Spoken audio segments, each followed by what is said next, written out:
We'll turn now to William Maley. Thank you very much. Can I begin by saying what a pleasure it is to be here for the 10th anniversary conference of the Liechtenstein Institute. I think we all have our particularly warm memories of past experiences with LISD conventions, and I have a very vivid memory of Wolfgang dancing in the middle of one of the main streets of Berlin doing the waltz. I think that was a kind of tribute to the kind of Gemütlichkeit which we associate with the LISD that very few institutions actually managed to mobilise, so it's a great pleasure to be here. In my remarks this afternoon, Yes, that's right.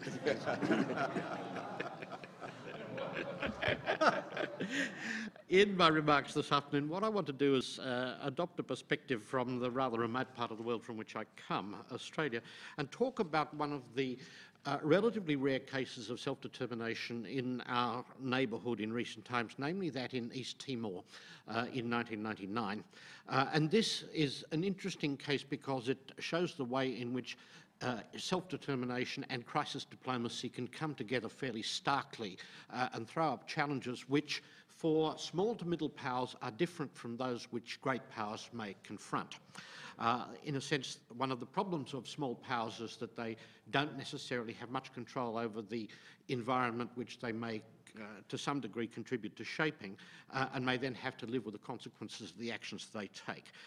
So what I want to do is say a little bit about the specific circumstances that surrounded the development of a popular consultation on the future of the territory of East Timor in 1999, and then talk about 6 specific lessons that I think flow from that experience. Portuguese Timor was long a Portuguese colony in the Indonesian archipelago, but in 1974 it was thrown into political turmoil because of the revolution within Portugal itself.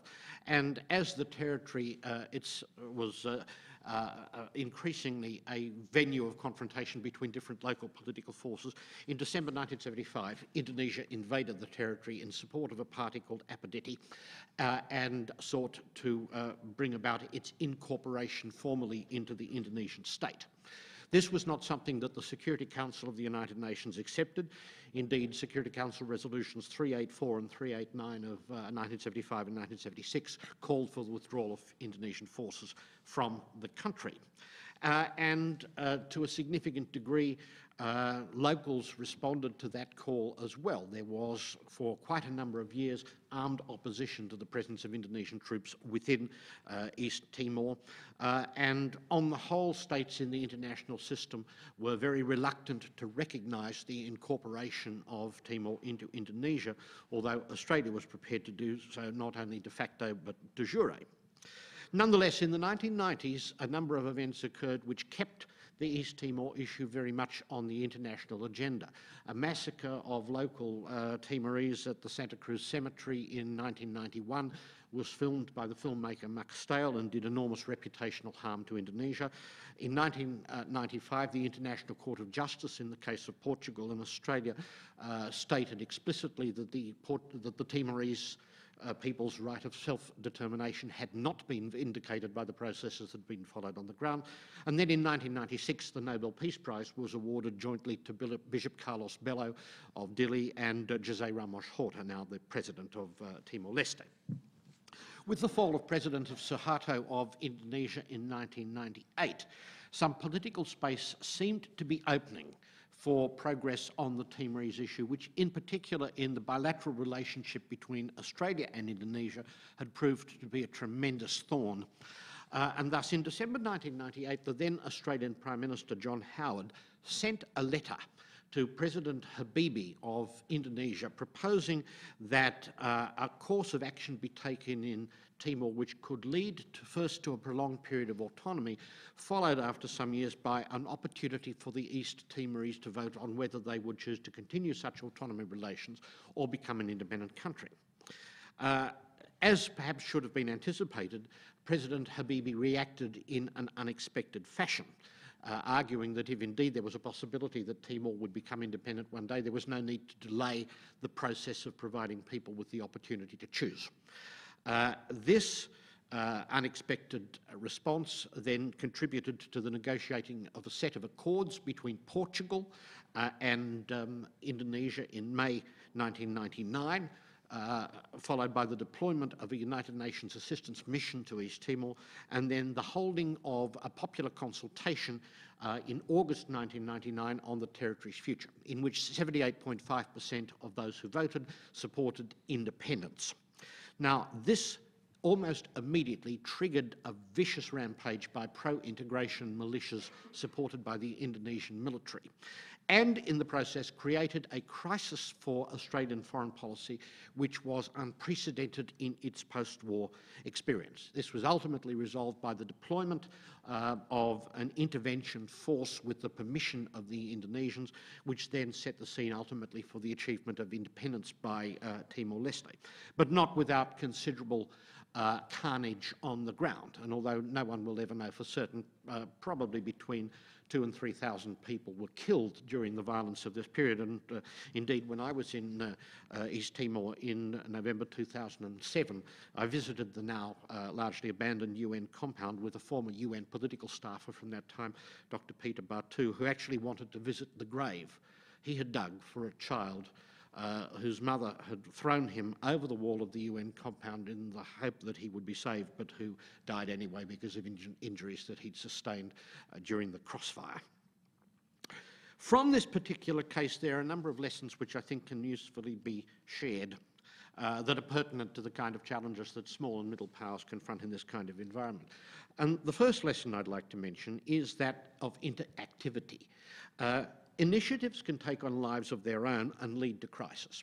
When the Australian Prime Minister wrote to the President of Indonesia, he didn't think he was in the process of triggering mayhem and carnage on the ground. But from the moment he received an unanticipated reply from the President, Australia found itself on the back foot, responding to an environment which had not been anticipated and for which it was not particularly prepared.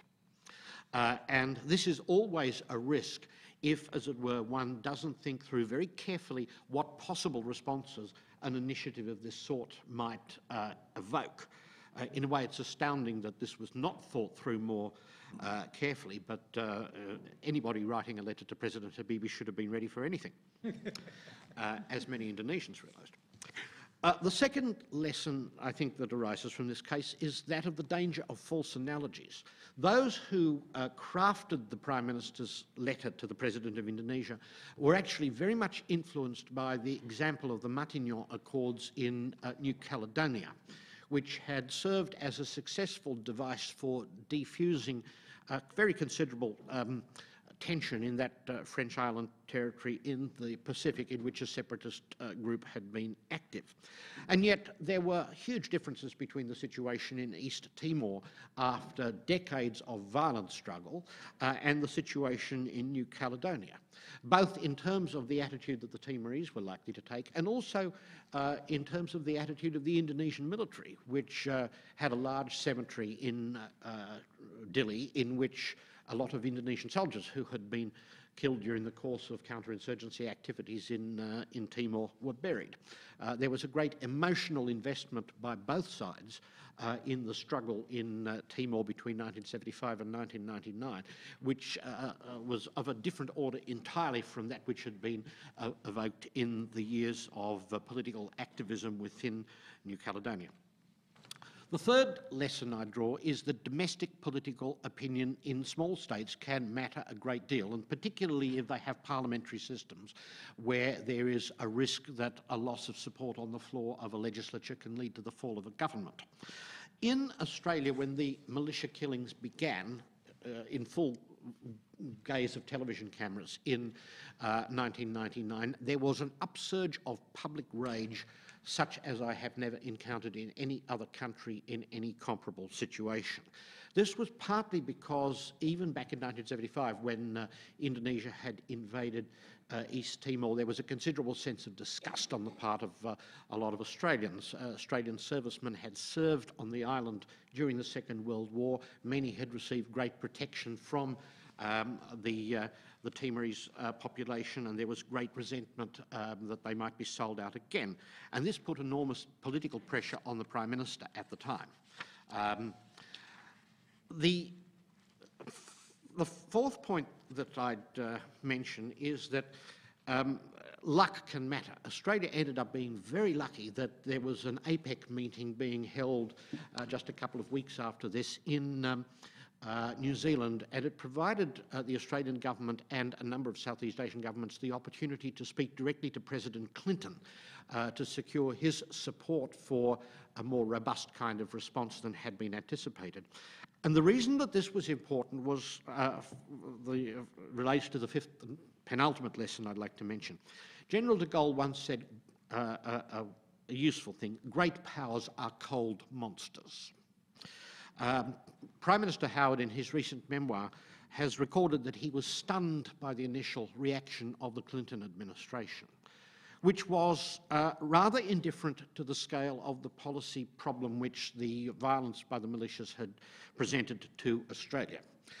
Indeed, Sandy Berger, who was the National Security Advisor at the time, had responded initially by saying that if your daughter's bedroom at college is in a mess, you don't go in and clean it up for her, which sent shivers down the spines of Australian political leaders at the time.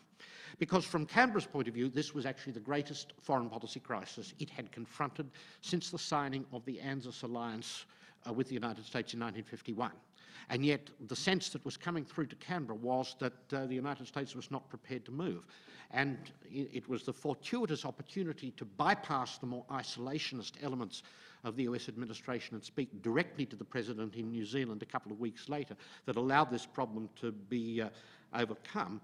But it's a warning about the danger of overestimating one's influence when one is ultimately in a profoundly asymmetric relationship with a power such as the United States. Great powers tend to make calculations on the spot about what it's in their interest to do when a particular crisis arises. And for obvious reasons, the United States was going to be very wary about involving in major antagonistic relations with Indonesia. Having said that, the then Australian government moved to embrace the United States vigorously after this crisis was over, notably in Iraq in 2003. But it's notable that despite that, President Bush's recent memoir only contains 3 glancing references to the then Australian Prime Minister. Again, a useful warning. The final point I'd make: history often gets rewritten. In his recent memoirs, the Australian Prime Minister of the time has a whole chapter in which he claims credit for the liberation of East Timor. Yet those with long memories will recall that throughout the period up to the popular consultation, Australia's stated public position was that its preferred outcome was that East Timor vote for autonomy and to remain with Indonesia. And there I think we always benefit from recalling Count Ciano's famous observation that success has 1,000 fathers while failure is an orphan. Thank you.